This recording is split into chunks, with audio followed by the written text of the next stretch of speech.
Hello guys, this is Revolution. On this video we are going to discuss who would win in a death battle between the Saiyan Prince Vegeta with his latest and greatest transformation, Super Saiyan Blue Evolution, or the Potara fused Universe 6 Saiyan, Super Saiyan 2 Kefla.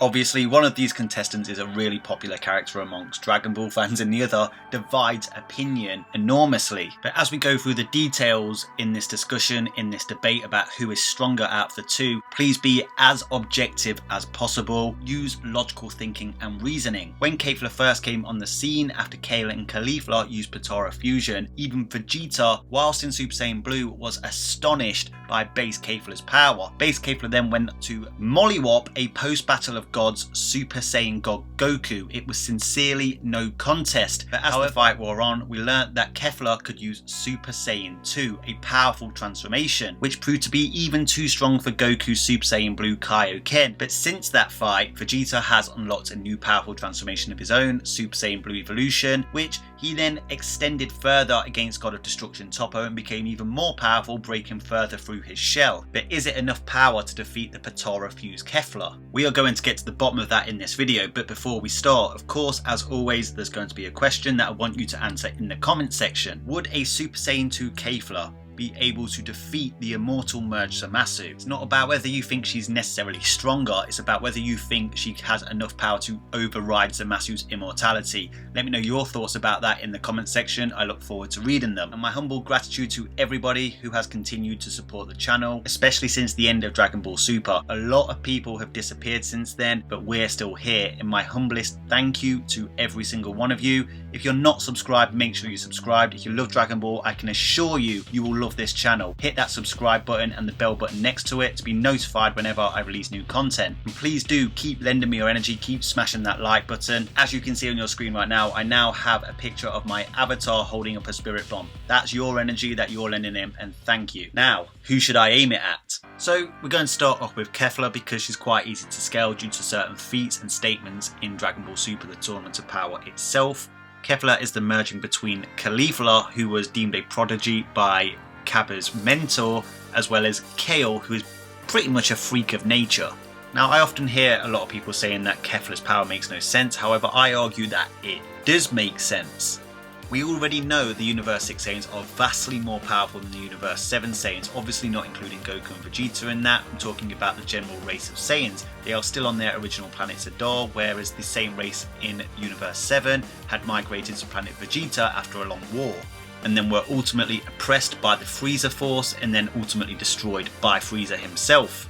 Even King Vegeta only had a power level of 10,000, which was considered high for a Saiyan at that time. Whereas we know Cabba, who in all fairness is probably the strongest Saiyan in Universe 6, considering he was the one that Champa chose to be in his tournament, he was able to compete in base relatively to Vegeta in base, and we're talking about post-Battle of Gods Vegeta, who had been training with Whis and attained power that surpassed even Goku's, as according to Goku in episode 18, Vegeta was stronger than even he was. And we know that Goku absorbed Super Saiyan God into his base, which ultimately led us to the Saiyan Beyond God form. Like I said, Cabba was at least relative to that. Obviously, Vegeta has all the Super Saiyan transformations in each stack upon stack, whereas Cabba hadn't even unlocked Super Saiyan, and when he did, Vegeta, using a fully powered Super Saiyan, easily defeated a Super Saiyan Cabba. So how is it that these Saiyans from Universe 6 are so powerful in comparison to Universe 7 Saiyans? Well, it was literally stated in episode 37 that the Saiyans from Universe 6 had evolved past the need for a tail. We know that the Uzari transformation grants a Saiyan a 10 times multiplication of power. These Universe 6 Saiyans had evolved past that, and we know that evolution takes place over millions of years. So it's potentially millions of years since these Saiyans from Universe 6 have had the need for a tail. They've been that strong this whole time. So clearly the Universe 6 Saiyans are an incredibly powerful race naturally. Even if you took the end of Dragon Ball Z, Goku and Vegeta and put them on Universe 6 planet Zadar, they would be considered weak in comparison comparison to, say, base Cabba. But concerning Kefla, Kefla is considered a prodigy by Cabba's mentor, who he held in really high regard. So with Kefla being a prodigy amongst a much more powerful Saiyan race than the Universe 7 Saiyans, and Kale literally being a freak of nature. By all means, she's no fighter, she doesn't have a fighting mentality, but those Saiyans are pretty damn strong as it is anyway, and she has the Berserk transformation, which makes her incredibly powerful. Throw the Potara fusion into the mix, which at the very minimum is at least a 400 times multiplier if you go by the Daizenshu, potentially an A times B multiplier if you go by the super exciting guides, and there's nothing that contradicts that either. So with all these things concocted, that's why Kefla is so powerful. It makes complete sense. Like I said earlier, when base Kefla came onto the scene, Vegeta and Toppo were completely shocked at the amount of power she possessed. And I'm not saying she was stronger than them at that point, but she was far stronger than post-Battle of Gods Super Saiyan God Goku. Goku then used Super Saiyan Blue, and it must be noted that Goku was slightly fatigued at this point from his battle with Jiren, but Kefla defeated Super Saiyan Blue Goku, literally stating he had no chance if he remained in Super Saiyan Blue. He then amped up the Kaioken multiple times and still got knocked out with one kick. This would trigger the second phase of Ultra Instinct Omen, and Goku would fight using Ultra Instinct Omen against Super Saiyan 2 Kefla. But before that, we stated that as a Super Saiyan, that Kefla's power rivaled the Super Spirit Bomb that defeated Super Saiyan Blue Kaioken times 20 Goku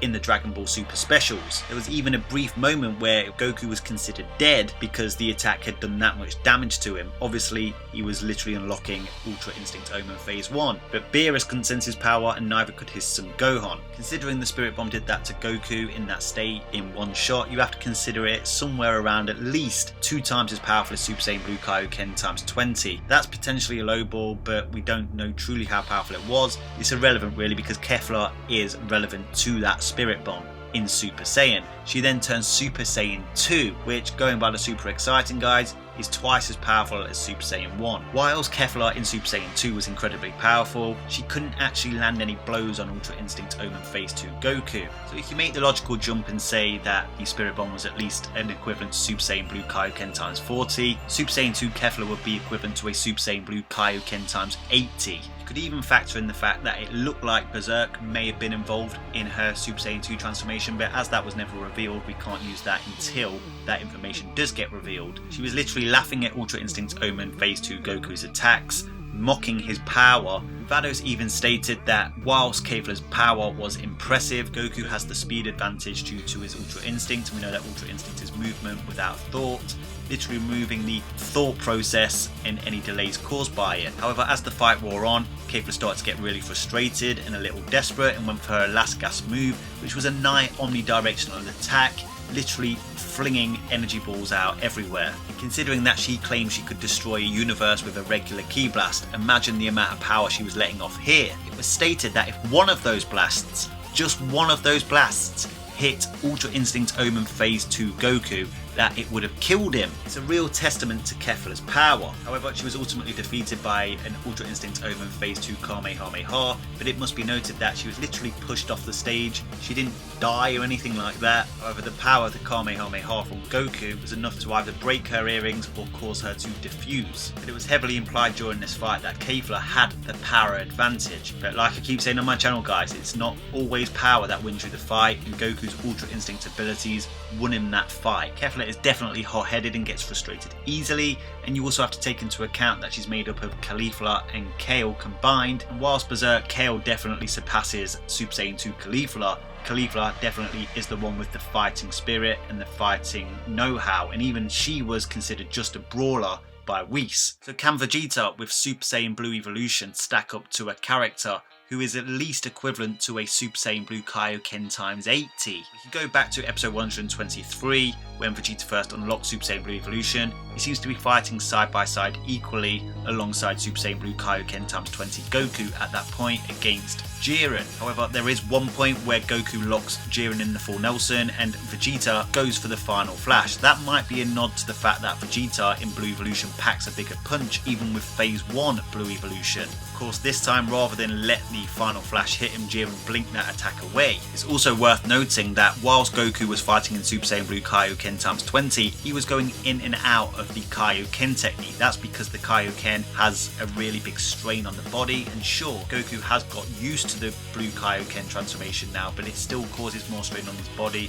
than a regular transformation would. During that fight, Vegeta was able to maintain Super Saiyan Blue Evolution the entire time. Of course, Vegeta would then go off to fight God of Destruction Toppo, who literally mauled True Golden Frieza, who was equal to a fully powered Super Saiyan Blue Goku in episode 95, possibly a little bit stronger if you consider the fact that he stayed in his golden state whilst Goku reverted back to base. And he also had Android 17, who is another Super Saiyan Blue level character on the run. However, the problem with that in terms of scaling him alongside everybody else is the fact that Toppo, even in his base in the Zen Exhibition match, was fighting relatively with Super Saiyan Blue himself, and even upon powering up believed he could take on Super Saiyan Blue Kaioken times 10 Goku at least, and potentially even the Goku that was going to break his limits, most likely referring to Blue Kaioken times 20. So technically, even a powered up Toppo should have been able to defeat Android 17 and Golden Frieza anyway. We even saw when he did start to power up and got in a beam struggle with Android 17, despite his infinite energy, Toppo was overwhelming him until Frieza started to attack him from behind. So it's really hard to gauge exactly where God of Destruction Toppo was in terms of power. However, we do know that he was still too much for phase 1 Blue Evolution Vegeta, and Vegeta was literally getting a beat down. It wasn't until Toppo provoked Vegeta's pride where he seemed to break through his shell even further and unlocked more power. Now, even if you considered Blue Evolution Phase 1 Vegeta relative to Super Saiyan Blue Kaioken times 20 Goku, God of Destruction Toppo was stronger than Phase 1 of Blue Evolution, but Phase 2 of Blue Evolution not only become relative to God of Destruction Toppo, but surpass him by enough that even his God Ki was able to pierce through Hakai Energy, and Hakai Energy has a much more destructive attacking potency than regular Ki or God Ki. I'm pretty confident to say that even at a low ball, Vegeta at this point was at least equivalent to a Super Saiyan Blue Kaioken times 40, and just for the record, it could be higher than that, but without any further information it's hard to scale him upwards of what I've just done at the low ball. However, we know that Vegeta has moves that literally amp his power. We saw the final flash amp his power against Jiren in episode 122. Goku and Belmont could not believe his power was rising so high. But the Daizenshu 2 tells us that the final explosion is Vegeta's ultimate move. In the Buu saga, we saw Majin Vegeta take on Super Saiyan 2 Goku, and they pretty much fought to a tie, but Majin Vegeta nearly obliterated Fat Buu with the final explosion. He fell slightly short, but he wasn't far off. In the fight against Kid Buu, Goku revealed that he could have destroyed Fat Buu with Super Saiyan 3, and Super Saiyan 3 is 4 times that of Super Saiyan 2, which means the final explosion would amp Vegeta's power by at least 3 times.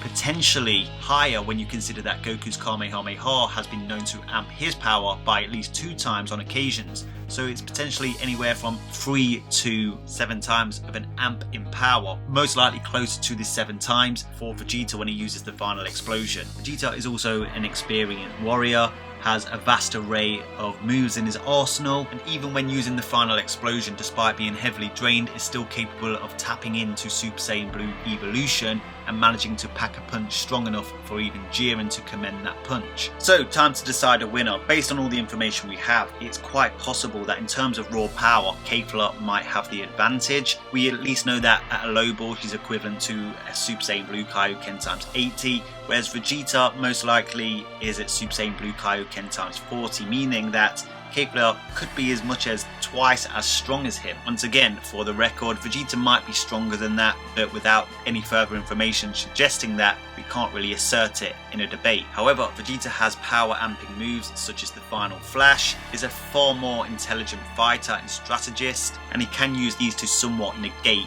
Kefla's power advantage. Kefla has some pretty powerful attacks herself, including a nigh omnidirectional attack. However, that's never been stated to amplify her power. Potara Power Fusion for mortals also has a time limit and ultimately doesn't last that long, so Kefla would be running against the clock. Vegeta could use that to his advantage, but if not, he could use the final explosion, which amps his power multiple times and destroy the Potara earrings that way. Even if Kefla manages to survive the final explosion, Vegeta can still tap into Super Saiyan Blue Evolution somewhat, and that might be just enough to get the job done. However, Kefla would certainly take Vegeta to the wire, most likely having a power advantage, but with Vegeta's experience and know-how, I believe he would find a way to win using his powerful moveset to negate Kefla's power. Vegeta wins this fight by a small margin. Anyway guys, that's Kefla versus Vegeta. Let me know what you think. Do you agree or disagree with me? Do you feel like I've missed something out? Let me know in the comment section. Keep it polite, keep it civil. If you're on Twitter or Instagram, do come follow me on those social media platforms. The links are on your screen right now, where we can talk Dragon Ball even further than what we talk about in the videos. Subscribe if you haven't subscribed, and keep lending me your energy. Keep smashing that like button. Until next time, Ad Astra.